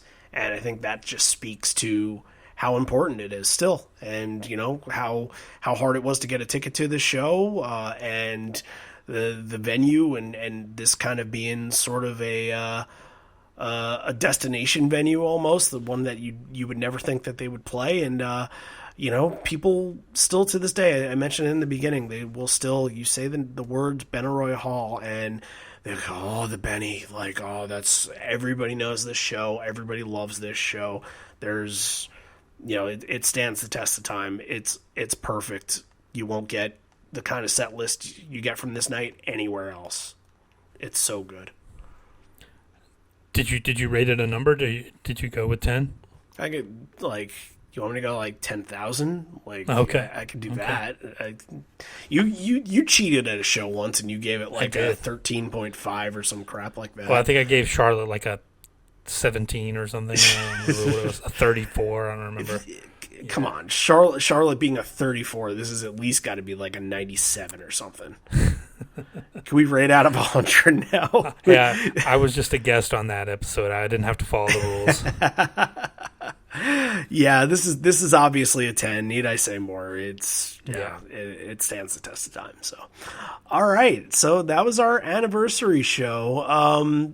Pretty special. And John, the magic of editing doesn't get you a glimpse of what I did very, very early on in the show. If you listen to episodes, you'll know that I play like a little, if you enjoy the show, do this, do that on social media and email us here and blah, blah, blah here. And I play some, sometimes some popular songs in the background. I've played everything from Radiohead to Neil Young to Zeppelin and, whatever I'm feeling that week. That's not just Pearl Jam. I'll try and get in there. This week I was feeling a little bit different, and I brought it back to my own grassroots. So what you hear in that beginning is actually my high school band, Exploiting Trevor. That is our song that I played for the beginning part there, and I let it go just a little bit to get you a sense of what it is, and I didn't really throw in any of the lyrics because I am not very proud. I'm proud of this song because it's an accomplishment in itself to write a song, but it is very much 17-year-old me and not 34-year-old me. Like it's completely it's completely different. So I don't know, should I give them a little Easter egg at the end here and play the song at the end so they'll be able to hear. And this is Matt on bass too. This is Matt and I's band from way back when. So what do you think? Do you think it's too embarrassing or? Well, I think this just means that we need Randy Palooza. Oh, see, Exploiting that predates Exploiting Trevor. Okay. I think the people are still clamoring for Randy Palooza. There's some gems in Randy Palooza, that's for sure. We get emails every day about Randy Palooza. Yeah, you guys need to stop that. It's just look, it's in the vault, and what stays in the vault is in the vault, and nobody's ever emailed us about Randy Palooza. So hey, I'm trying to get them to start. All right. You were the first one to even right. like make it a thing and make it that we even mention it more than once. And now because of that, go. Like you had a festival named after yourself. We can't let that go. Yeah, it was a pretty good time though. I got dumped that day too. That was fun. So yeah, maybe I'll play the song at the end just because I teased it. Yeah, and fuck it. I'll embarrass myself. It's our anniversary.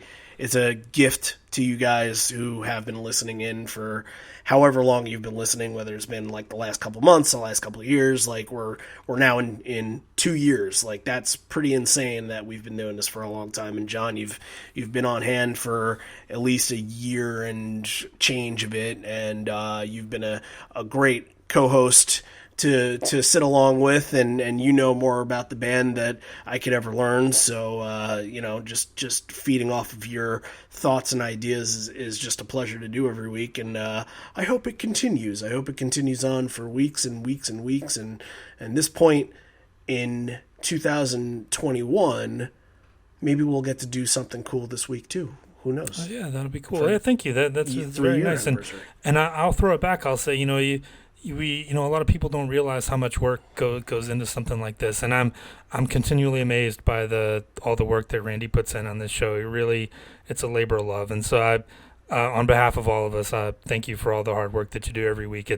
I know it's not easy getting this thing out every week and doing all the work, but it really shows, and we all appreciate it.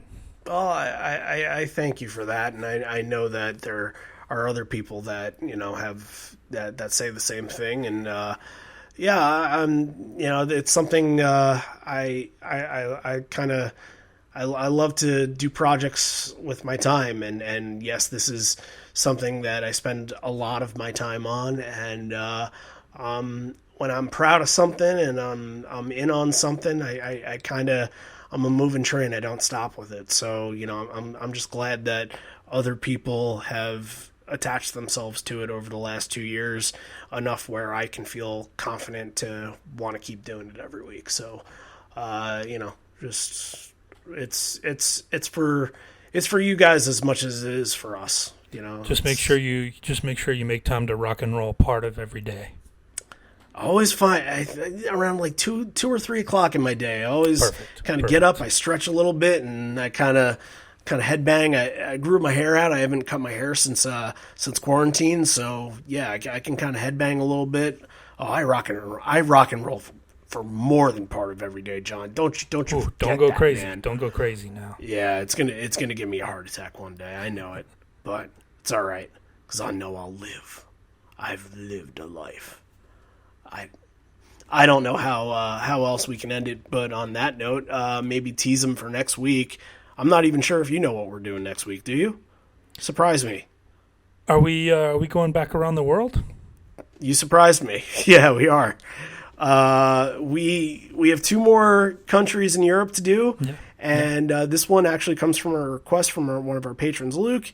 And we're going to do a pretty recent show, Barcelona 2018. And I haven't heard from Luke and his story yet, but apparently he has a massive story for this that he would like to tell. And, of course, as we do on the show, we share stories to their full extent. And we had some good ones on this episode today. So we'll get to that one next week. We'll keep going back around the world. I think this whole entire month of September, the rest of the month is going to be around the world. And then October, we're going to get really fired up in October. And we're going to get you guys really fired up too. I hope. So that's the intention, and then the rest of the year will be the rest of the year. So, no more teases outside of that. Just wait for next week, and then we'll see where we go from there. But until then, this may be the end. We're here, but not for much longer. And although we may be parting ways, I miss you already, and I miss you always. Thanks for everybody for listening in for the last 2 years. Hopefully we can have at least 2 more, maybe. I don't know, maybe we got 2.5 more in us. We gotta get to at least like half of the Yield tour, which we haven't gotten to really any of yet. So yeah, that big board still got a lot of empty spaces. It sure does. So keep your requests coming, and all of you guys that go and join Patreon, you always have requests that need to be fulfilled, and that's 2021. That's going to be the year of the patron right there, baby. So keep on giving us stuff to cover, keep on giving us stuff to talk about. So we thank you again. John thanks you. I thank you. Everybody from Benaroya Hall thanks you. Kenny Main thanks you, and we will see you next week and next time. And here's something that I'm not very embarrassed by. If you're selling the Benaroya vinyl, call me.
I can't play. Cause I really suck, I can't play.